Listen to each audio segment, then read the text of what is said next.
گزشتہ رات اس نے پیچھے کی اس کی کوئی آواز نہیں آئی تھی۔ جی نہیں، اور اگر چلاتا بھی ہوں تو صرف تمہیں کیا پرابلم ہے؟ شہریار رونی صورت بنا کر بولا۔ لڑکیوں سے ہمیشہ نیچے اٹھا دیتی تھی۔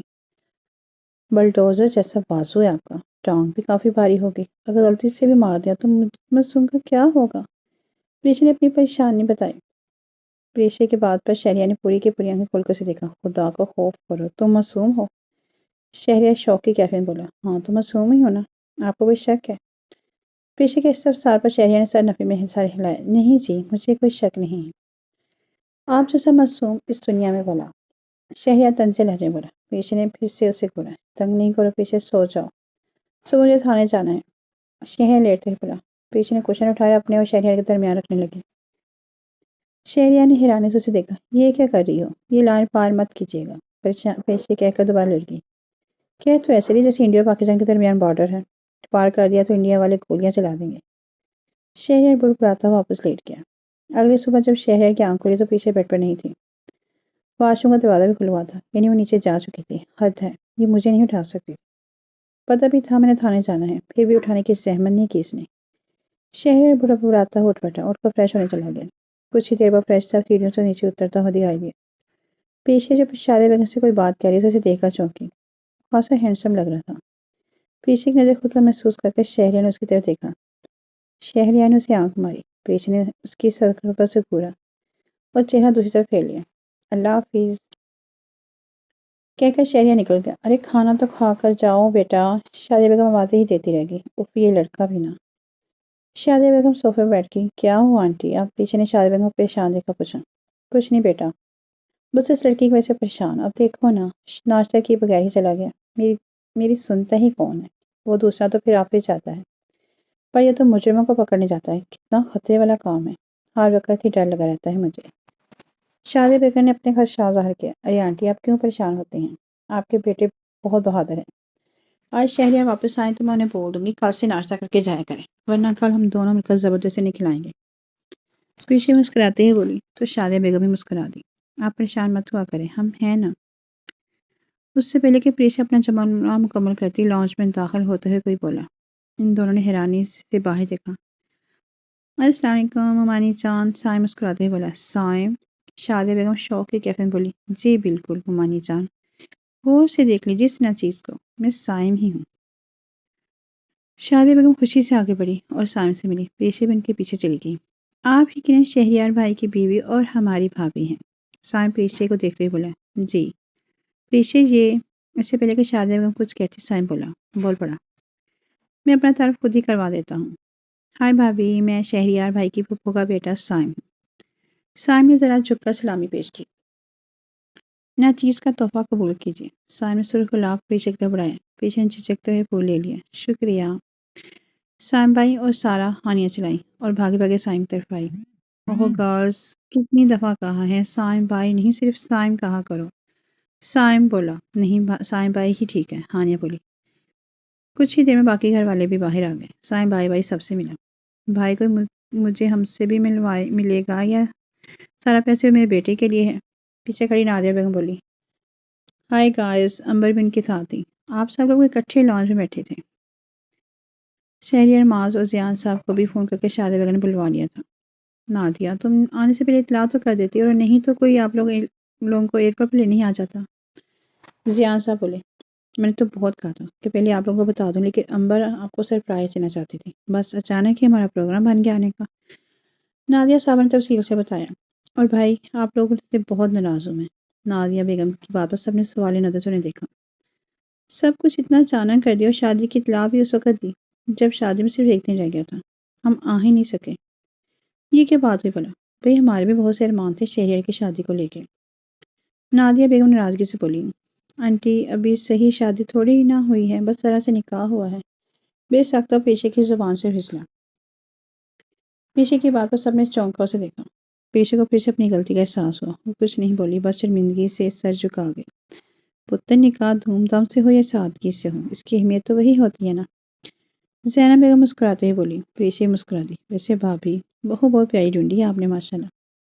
نادیہ بیگم نے دل سے تعریف کی۔ ان کی بات پر سب مسکرا دیے۔ بھابھی آپ لوگ آرام کیجیے، تھک گئے ہوں گے، اتنے لمبے سفر سے آئے ہیں۔ شاہدہ بیگم کہنے پر سب اٹھ کر اپنے اپنے کمرے میں جانے لگے۔ شہریار کمرے میں آتے ہی پیچھے سے مخاطب کیا۔ شہریار جو موبائل میں بزی تھا پیچھے کی طرف متوجہ ہوا۔ آپ نے کہا تھا کہ آپ میری امی کے بارے میں معلوم کروائیں گے، وہ کہاں ہیں؟ کچھ پتہ چلا؟ پیچھے نے پوچھا۔ میں آج تھانے گیا تھا۔ تمہاری امی کا تو ابھی تک پتہ نہیں چل سکا، نہ ہی تمہارے چچا کا کوئی پتہ چل سکا۔ میں کل تمہارے گھر جا کر آس پاس کے لوگوں سے معلوم کرنے کی کوشش کروں گا، ہو سکتا ہے انہیں تمہاری امی کے بارے میں کچھ معلوم ہو۔ شہریار نے اسے تفصیل سے آگاہ کیا۔ آپ پلیز کیسے بھی کر کے میری امی کو ڈھونڈ لیں، پتہ نہیں وہ کس حال میں ہوں گی۔ پریشا پریشانی سے بولی۔ تم فکر مت کرو، میں نے تم سے وعدہ کیا تھا نا کہ میں تمہاری امی کو صحیح سلامت تمہارے پاس لے کر آؤں گا، تم بس دعا کرو، میں تمہاری امی کو بہت جلد ڈھونڈ نکالوں گا انشاءاللہ۔ شہریار اسے تسلی دیتے ہوئے بولا۔ تھینک یو شہریار، میرا آپ سے کوئی خونی رشتہ نہیں ہے، اس کے باوجود میری مدد کرنے کے لیے تیار ہو گئی، مجھ سے نکاح کر کے مجھے تحفظ بھی دیا، اور میری امی کو بھی ڈھونڈ رہی ہیں۔ پیچھے آنکھوں میں نمی لیے بولی۔ شہریار نے مسکراتے ہوئے پیچھے کا ہاتھ تھاما۔ ضروری نہیں کہ خون کے رشتے ہی سب کچھ ہوتے ہیں، کچھ رشتے دل کے بھی ہوتے ہیں، اور میرا اور تمہارا تو بہت مضبوط رشتہ ہے، تو میری شریک حیات ہو۔ میں تمہیں بڑے بڑے خواب نہیں دکھاؤں گا، نہ ہی یہ وعدہ کروں گا میں ساری زندگی تمہارے ساتھ رہوں گا۔ دیکھو، میں ایک پولیس آفیسر ہوں، ملک کے لیے ہر وقت اپنی جان قربان کے لیے تیار رہتا ہوں، بس اتنا کہوں گا، جب تک زندہ رہوں تو میں کبھی خود سے جدا نہیں ہونے دوں گا، اور نہ ہی تمہاری آنکھوں میں کبھی آنسو آنے دوں گا۔ مجھے تم سے سوائے ساتھ کے اور کچھ بھی نہیں چاہیے، تم دو گی نا میرا ساتھ ہمیشہ، ہر دکھ سکھ میں؟ شہریار نے پیچھے سے پوچھا۔ ایک شرط پر۔ پیشے کی بات تو اس نے سوالی نظر سے دیکھا۔ آپ مجھے بندریا نہیں کہیں گے؟ پریشا منہ بنا کر بولی۔ ہاں ہاں ہاں اوکے، نہیں کہوں گا، شہریار نے کہا تو پریشا نے مسکرا کر سر اس بات میں ہلا دیا۔ امبر اور سارا لان میں بیٹھی باتوں میں مصروف تھی۔ امبر آپی، آپ تو اتنا بزی رہتی ہیں پڑھائی میں، پھر بھی آپ کو کیسے ٹائم ملا آنے کا؟ سارا نے امبر سے پوچھا۔ کیونکہ امبر بہت کم آتی تھی پاکستان، اسے سیر و تفریح کرنا پسند تھا، لیکن تعلیم اس کے لیے ہر چیز سے زیادہ امپورٹنٹ تھی۔ بھائی ٹائم تو نکالنا پڑتا ہے نا، اور ویسے بھی میں شامل ہی نہیں ہو سکی تھی شہریار بھائی کی شادی میں، تو سوچا کم سے کم ولیمے میں تو شامل ہو جاؤں۔ امبر کی بات پر سارا سر ہلا گیا، مگر ایک بات سمجھ نہیں آئی، آپ لوگوں نے یوں اچانک شہریار بھائی کی شادی طے کیوں کی؟ کیا شہریار بھائی اور پیشے بھائی کی لو میرج ہوئی ہے؟ امبر نے پوچھا۔ اس سے پہلے کہ سارا کچھ بولتی سائم وہاں آ گیا۔ یہی سوال میرے بھی دماغ میں کب سے گھوم رہا ہے، چلو سارا مجھے بھی ساری لو سٹوری سناؤ، کہہ کر سائم دھپ سے کرسی پر بیٹھ گیا۔ سارا نے منہ بنا کر اسے دیکھا، پھر امبر کی طرف متوجہ ہو گئی۔ پیشے بھابھی کی شادی کسی اور لڑکے سے ہو رہی تھی، اور اس سے پہلے کہ سارا کچھ اور بولتی سائم بول پڑا۔ میں سمجھ گیا، دلہا با کیا ہوگا، اور پیشے بھابھی سے شہریار بھائی نے شادی کر لی ہوگی، ہے نا؟ سائم نے سوالی نظر سے سارا کو دیکھا۔ جی نہیں، دلہا نہیں بھاگا تھا، پیشے بھابھی بھاگ گئی تھی، سارا بولی۔ واٹ؟ سائم اور امبر کا منہ کھل گیا۔ ہاں، اور اب بالکل خاموشی سے میری بات سنو، سارا نے کہا۔ دونوں سر ہلا گئے۔ نکاح ہونے سے پہلے بھابھی کی امی کو پتہ چلا کہ بھابھی کے چچا نے انہیں ایک سیٹ کو بیچ دیا ہے، دولت کے لالچ میں۔ بھابھی کے چچا اندھے ہو گئے تھے، پھر اپنی امی کے کہنے پر بھابھی وہاں سے بھاگ نکلی اور کسی طرح بھاگتے بھاگتے جنگل میں پہنچ گئی، اور اسی دن شہریار بھائی بھی جنگل میں شکار کے لیے گئے تھے۔ وہیں دونوں کی ملاقات ہوئی، اور بھائی نے بھابھی سے وعدہ کر لیا کہ وہ نہ صرف انہیں ان کے چچا سے بچائیں گے بلکہ ان کی امی کو بھی ڈھونڈ کر لائیں گے، اور وہ بھابھی کو گھر لے آئے۔ تب دادو نے فیصلہ کیا کہ بھائی اور بھابھی کی شادی کر دی جائے، اور اسی لیے ان دونوں کی شادی اچانک ہوگی۔ سارا نے پوری بات تفصیل سے بتائی۔ واو، کیا لو سٹوری ہے، ایسی لو سٹوری تو میں نے کسی فلم میں بھی نہیں دیکھی۔ سائم بولا۔ اچھا آپ دونوں بیٹھے، میں شادی کی پکس آپ دونوں کو دکھاتی ہوں، میرے روم میں پڑی ہے، لے کر آتی ہوں، سارا کہہ کر چلی گئی۔ سارا رہائشی سے ایک طرف بڑھی تھی جب اچانک اس کا پاؤں پھسلا، سارا خود کو سنبھال نہ سکی اور سوئمنگ پول میں گر گئی۔ سارا کو تیرنا نہیں آتا تھا، اس سے پہلے کہ وہ ڈوبتی کسی نے اس کا ہاتھ پکڑا، باہر کھینچا۔ سارا کھانستی ہوئی باہر نکل آئی، وہ ماس تھا جس نے اسے پول سے باہر نکالا تھا۔ سانس بحال ہونے کے بعد سارا نے نظر اٹھا کر دیکھا تو ماس اسے ہی دیکھ رہا تھا۔ تم ٹھیک ہو؟ ماس نے پوچھا۔ سارا کا ہاتھ ابھی ماس کے ہاتھ میں تھا۔ سارا نے بے یقینی سے نفی میں سر ہلایا، اسے سمجھ بھی نہیں آ رہا تھا یہ ہو کیا رہا ہے۔ ماس نے سہارا دے کر اسے کھڑا کیا۔ ماس کی ایک فائل گھر پر رہ گئی تھی جسے لینے وہ واپس گھر آیا تھا، لیکن جیسے ہی گھر میں داخل ہوا اس کی نظر پول میں گرتی ہوئی سارا پر پڑی تو فوراً سے بچانے آ گیا، کیونکہ وہ جانتا تھا کہ سارا کو تیرنا نہیں آتا۔ سارا نے ایک نظر ماس کو دیکھا، فوراً اپنا ہاتھ ماس کے ہاتھ سے نکال لیا۔ تم، اسے بولے کہ ماس سارا سے کچھ پوچھتا، سارا بھاگتے اندر چلی گئی۔ ماس نے حیرانی سے اسے دیکھا۔ اسے کیا ہوا؟ سر جھٹکا وہ بھی اپنے کمرے میں جانے لگا۔ سارا بھاگتے ہوئے اپنے کمرے میں داخل ہوئی۔ دروازہ بند کر کے وہ وہیں بیٹھتی چلی گئی۔ اس کے کپڑے پوری طرح سے گیلے تھے۔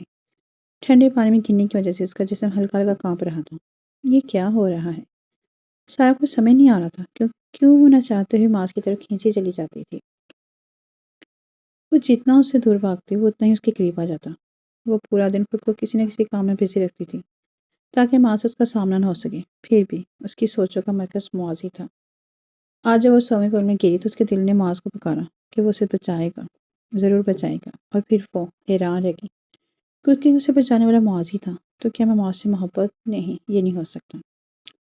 مجھے تو معاذ سے نفرت تھی اور وہ بھی تو میری موجودگی برداشت نہیں کر سکتا۔ ایسے کیسے ہو سکتا ہے؟ معاذ تو آپ ہی سے محبت کرتا ہے۔ اس نے اپنا سر ہاتھوں میں گرا دیا۔ قسمت نے کیسا کھیل کھیلا تھا اس کے ساتھ۔ وہ معاذ مرتضیٰ سے محبت کرنے لگی ہے۔ کمرے میں اس کی سسکیاں گونج رہی تھی اور وہ منہ پر ہاتھ رکھے اپنی سسکیوں کو دبا رہی تھی کہ کہیں کچھ سن نہ لے، لیکن اس کا دل چاہ رہا تھا کہ چیخ چیخ کر روئے اور کہہ دے کہ اسے دشمن جان سے کہ وہ اس سے محبت کرنے لگی ہے۔